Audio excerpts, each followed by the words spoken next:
Each neuron in the brain is connected with other neuronal cells by approximately 7,000 synapses.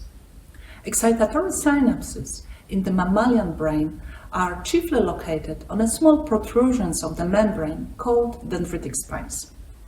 Plasticity of the synapses and dendritic spines underlies such important brain functions as learning and memory processes.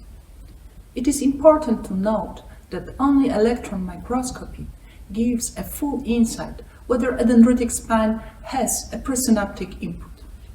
Various techniques of dendritic spines imaging are available. However, serial block-face scanning electron microscopy gives unique possibility to image large volume of tissue with a high resolution.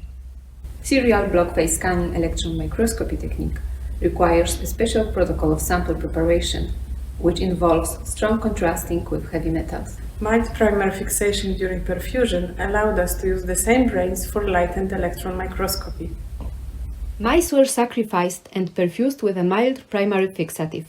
The brain was cut into halves, and one hemisphere was postfixed with immunofluorescence-dedicated fixative, cryoprotected, sliced using a cryostat and processed for immunofluorescence studies, while the other hemisphere was postfixed with electron microscopy fixative, sliced with the vibratome and prepared for electron microscopy studies.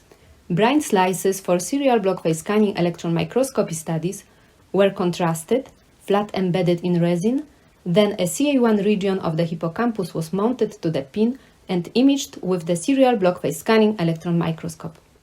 The part of the protocol highlighted in a yellow box was featured in the video. Take the tissue.